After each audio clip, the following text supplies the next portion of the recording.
And I think also And as well, right? hmm, This is Crypto Insiders. This is for some sort of publication or no? I remind me of the context here. so we're like a news kind of company. So we do like exclusive Yep, interview, and we're gonna post like articles, podcasts, Instagram reels, and everything about like our interview today. sick. I'm looking Yeah, forward to it, man. I'm looking forward. definitely. Do you guys have a Twitter as well? We do That have a maybe Twitter, my yes. okay, yeah. Would love to eventually, I guess, follow that and keep pushing Definitely, on definitely. all this stuff. So before we get started, Bitgod, can you tell Yep. us a little bit about yourself and who actually is Bitgod? Yeah, absolutely. Yeah. So, I've now been in sort of the crypto space a little over 8 years, done basically everything except for the, sort of tech side. So I've done sort of the marketing, social media, biz dev, all that sort of stuff, sort of previous to today. And so, worked for some centralized exchange, on the decentralized exchange side as well, on the NFT side, as well as the venture side, just across a number of different ecosystems, right? ETH, Near, etc. And so, what ultimately happened, and I think sort of the background here is about 3 or so months ago, I had seen Magic Eden, of course, launch on Bitcoin. And that was my first introduction to ordinals. I would end up going to, Magic Eden's website, checking out the Connect wallet feature. They would recommend me downloading Xverse wallet. And really from Xverse wallet, I would then sort of see and I think really begin to build a thesis for why, you know, ordinals could be massive, right? And then from there, I basically, started this account, started to collect as many, ordinals as I possibly could, got into the ecosystem, connected, et cetera, et cetera. So it's been a wild ride, about 3 months in ordinals, 1 or 2 years in I think NFTs, and I think about, 8 or so years in total, I guess, in all in crypto. Definitely, definitely. So if you're just starting out in the world of crypto, what would be the first thing you would do? I think the one of the first things I would do is take a lot of time to figure out what my sort of favorite, sort of thing to do would be. Is it DeFi? Is it NFTs? Is it NFTFi? That's what I would really take a lot of time, I think, ultimately figuring out is what am I most passionate about? What am I into the most? Um, because I think there's so many different sectors now in crypto that you can get really sucked into.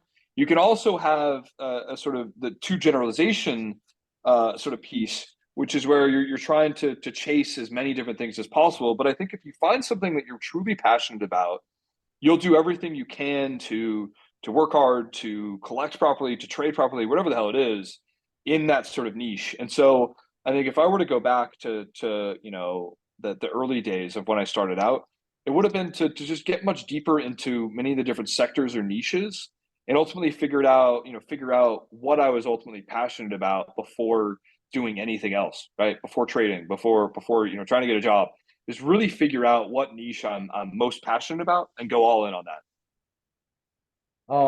How do you think your perspective has changed since you first got into the industry?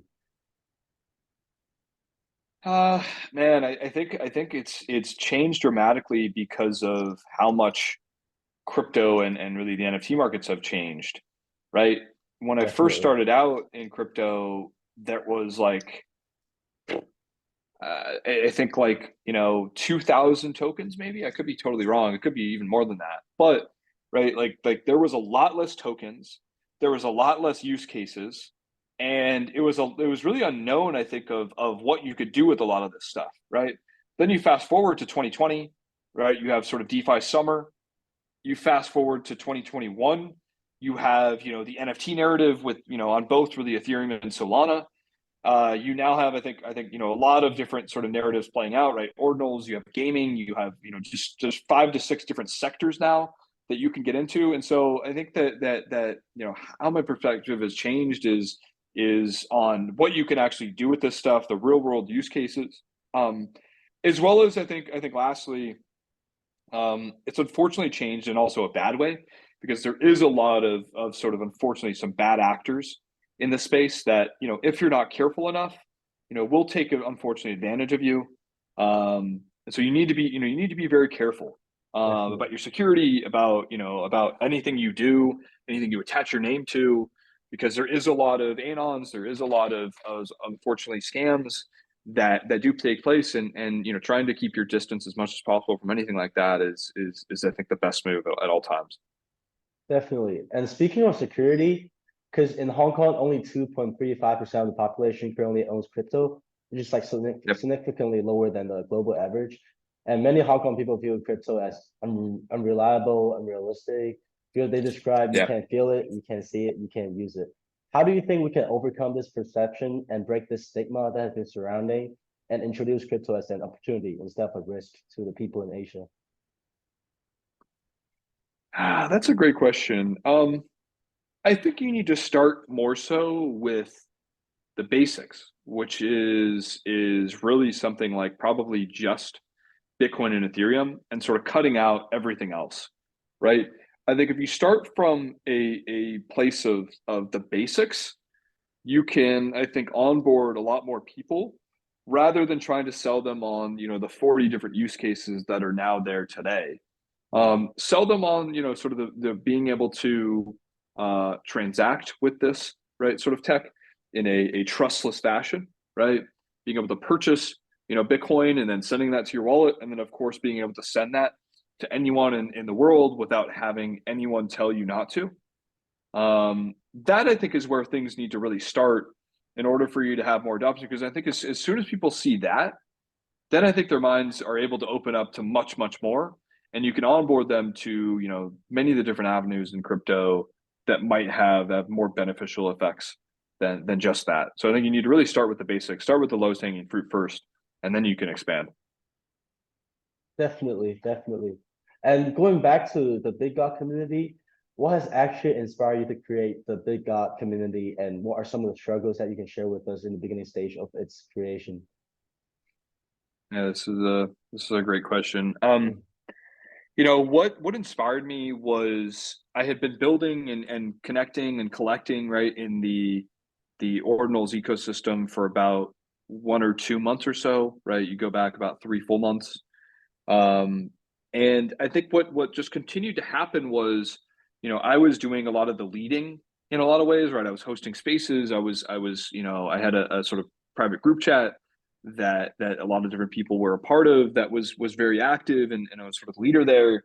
And I was just getting very, very involved to, I think, a level that not many other people, I think, were sort of going to, and that's totally fine. But ultimately, I just wanted to take this as seriously as possible because I think that, or I thought that, and still do, of course, that this sort of ecosystem, the ordinals ecosystem, was going to be massive, right? One day, I didn't expect it to just sort of blow up this quick, but at some point, it was going to be big, and I wanted to be a part of that in some way. And so that's what ultimately inspired me to just sort of start, was the sort of notion that there was something here. There was a revolution sort of taking place just after the simple invention of ordinals back in January or sort of December of last year, and that this would change potentially crypto for good. I could have a large part of that, right? And or play a large part of that to onboarding more people from other ecosystems because of the connections I had, and ultimately just wanted to be a part of it in some way. And so that had really inspired me. um what are some of the struggles? Some of the struggles were, it's as easy as I believe it is now to really get set up in the Bitcoin ecosystem. It's still a little bit confusing. You still have a little bit of hurdles. And so anytime you have hurdles, anytime you have friction, there's always going to be struggles, right? And so I've made a lot of comments to, of course, the Xverse team on the wallet side to making that even simpler.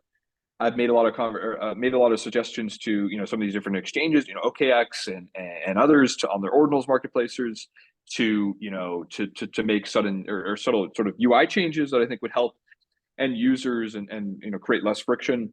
Um, and so these are some of the things that I think we struggle with today. And I think lastly, because of where the Bitcoin infra is and how little building, of course, has happened here for so long, there's just so many basic things that need to be set up that if you're coming directly over from ETH, from Solana, from any ecosystem you love, It's just not going to be the same. But I think people are understanding of that, right? And I think that it's just going to take a little bit of time. It's going to take some money, and this sort of community I think will be much larger in the next 2 or 3 weeks, as well as the next 2 or 3 months, and on and on and on. Interesting, interesting. And I heard that you have mentioned ordinals for a couple of times already. So to Yep. what extent do you believe that ordinal protocol has shaken up the Bitcoin community like the way people expected?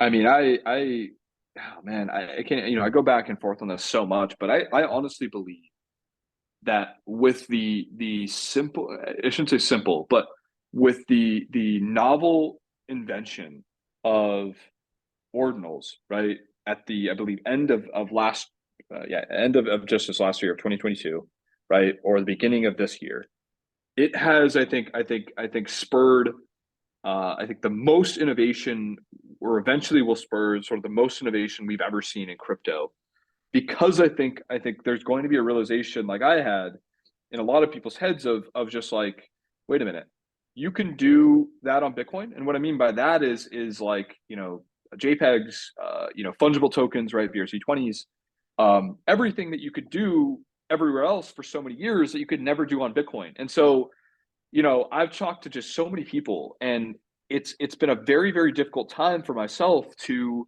try and sell them on, hey, like Solana seems to be a really great ecosystem. You should try it out. And I don't know about that. Selling them on Bitcoin is a totally different thing, and is 10 times or 100 times easier.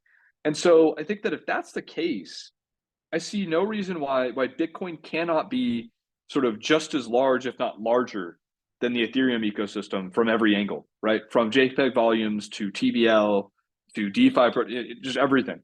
So that's my thesis there. Interesting. And I heard a lot of people think that ordinals is nothing more than just a Bitcoin NFT, and I want to get your thoughts on that. Yeah, I mean it's somewhat true, right? But what you can do, of course, with ordinals is a bunch of different things, right? One is, of course, a JPEG, right, which is in the simplest sense an NFT we've seen everywhere else. Two is you can do video files, which you can also do everywhere else. Three is you can do music files, right? Which you can do everywhere else. Four is text files, and then lastly, of course, is JSON files, right? Which is the sort of standard that ultimately BRC20s or fungible tokens on Bitcoin are built on top of, right? And so I think that yeah, of course, like ordinals, you can do limited amount of things with currently, but all of this stuff, you go back 1 month or 1.5 months, there was no such thing as fungible tokens right on Bitcoin. You go back, of course, 8 months, there was no such thing as JPEGs on Bitcoin, right? So all of this stuff is improving at a breakneck pace that we've never seen before in crypto, and it's also happening incredibly organically, right? There's no centralized foundation pushing these sort of standards, right? There's no centralized foundation pushing the marketing behind this. It's entirely natural. It's entirely organic, and that's something we've never seen before in crypto, in my opinion. So yes, it's just sort of like an NFT for now, but I think what you're going to see over these coming weeks is 10 times more than that.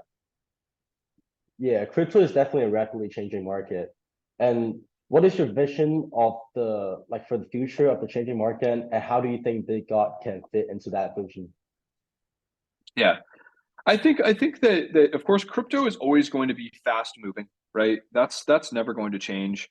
I think narratives are going to continue to change. There's going to be some stronger or overarching sort of narratives that are going to be taking place, right? But in those are of course ever changing sort of narratives.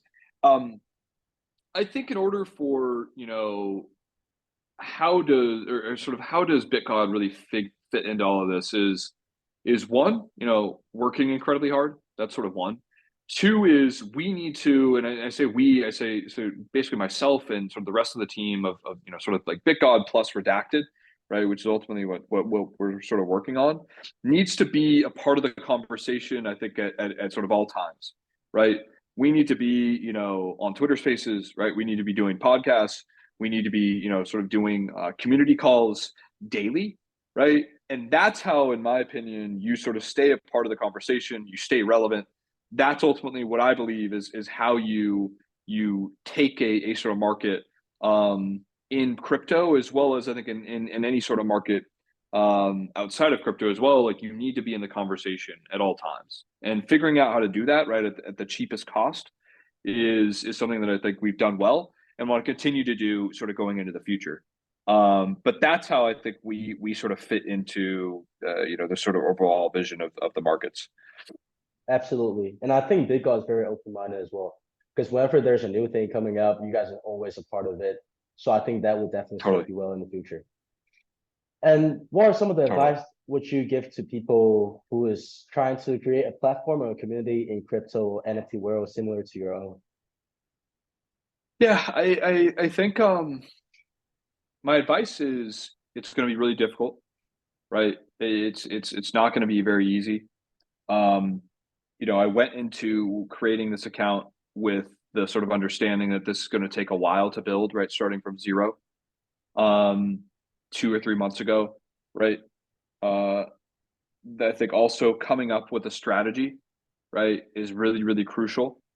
Being willing to put in the extra hours, being willing to do things that no one else is really doing, being as different as possible, right, is all sort of keys to I think having some sort of success.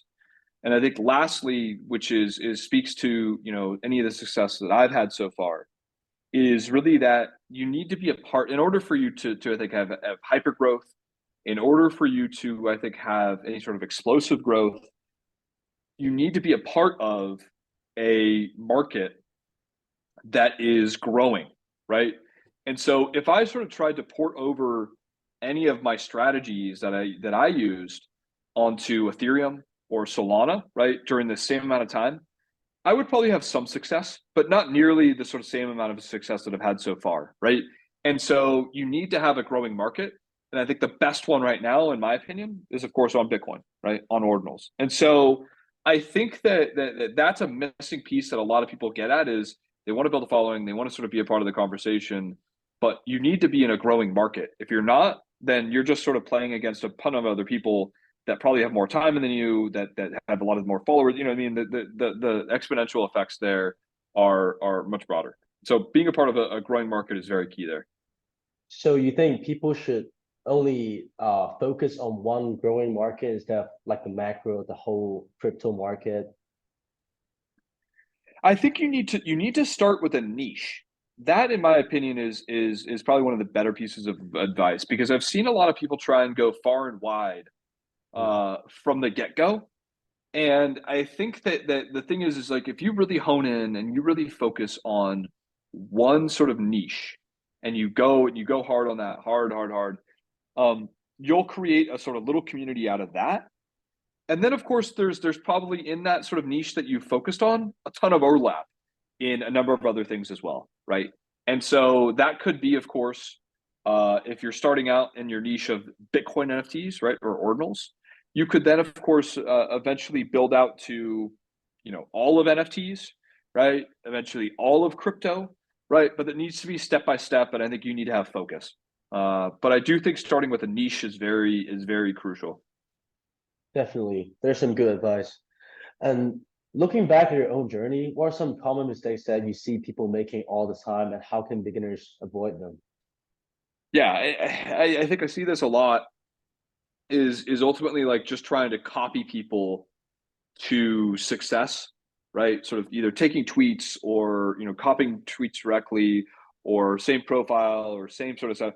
You need to be as different as possible, right? People pay for you to be different, right? People want to follow people that are different. They don't want the same thing over and over and over again, right? So if you could provide some sort of value in a different way, I think you'll be very successful, right? In sort of any niche. And so I think that what we see a lot of in many new accounts is they just try and copy, and they think that, like, oh, why am I not growing? This guy is doing the same thing I'm doing. I'm just copying him. It just doesn't work like that. So you need to be very different in all that you do, right? And how you do Twitter Spaces, and how you talk, and how you tweet, and how you reply, right? All of that I think needs to be different from day one, and I think you'll be able to see some success from that. I'm trying to think of maybe one other mistake that I've seen other people make. Oh, maybe I've seen this one. Like taking too short term of a view, right? I think you need to Mm. take a really long term of a view, have an understanding that if you do want to build a following, um, it's going to take a while, right? And I think if you take that sort of longer term view, if you say, "Hey, look, like I want to build up to a certain amount of followers in the next couple of years, rather than I need to get to 100K followers in the next 6 months, or it's a failure," you'll have more success, right? You'll have just, I think you know the way you approach relationships, the way you approach different group chats, all this sort of stuff is going to be totally different. That I think ultimately will serve you best in the longer term. So a follow-up question to that is, what kind of platform do you think is the best for people starting out? Is it Instagram? Is it Twitter, Reddit, Discord, or what do you think it is? Yeah, I think if we're talking about really crypto and NFTs. In my opinion, it has to be Twitter. Um, you have to go where ultimately the audience is if you're focusing on that niche. And in my opinion, there's just not as large of an audience anywhere else than Twitter for those specific niches. Not even Now, if Reddit. you're, I think obviously Reddit's big, but how do you build a following on Reddit? Right? Mm, How do you build? I guess you could build your own subreddit, but again, like how are you getting people into that? In my opinion, probably the best way to do that is something like Twitter, and then you could funnel them to your subreddit, right? You could funnel them to some sort of, I guess, Reddit profile or longer for posts. I recognize that, of course, Reddit is massive, but in terms of how you can build a following, in terms of how you can build potentially a business out of it, right? If you're just focusing, I guess, on the influencer side, um, in my opinion, it has to be Twitter, right? I think that there's avenues, right? There's TikTok, YouTube Shorts, all of that sort of stuff. You can have explosive growth on, but again, you need to go where the audience is. And I'm not so sure that there's enough of the specific sort of audience right now on many of those other platforms to start and then go reverse. But that's just my opinion, and I of course enjoy Twitter, so maybe a yeah. bit biased. This question is a little bit more personal. Have you experienced any regrets or second thoughts about your decision to be a part of the crypto industry?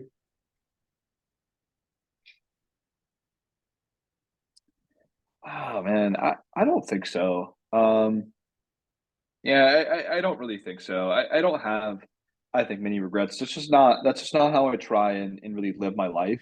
Mhm. Because I think that have I made mistakes? Absolutely. There's been so many mistakes that I've made throughout, of course, this process of launching, building a following, all that sort of stuff. You make mistakes, but I think again, like this goes back to almost like the longer term view is like I just have a very long term view on life, right? Which is that like if I just work hard, right? If I just keep going, eventually, I'll figure out the mistakes. I'll sort of move past the mistakes. I'll get back up again, et cetera, et cetera, and like just have a longer term view on things.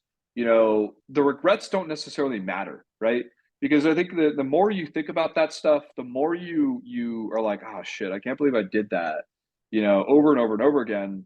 It doesn't help you. I don't think it necessarily helps you. Now, you should always, of course, if you make a mistake, reflect on it, try and not do it again.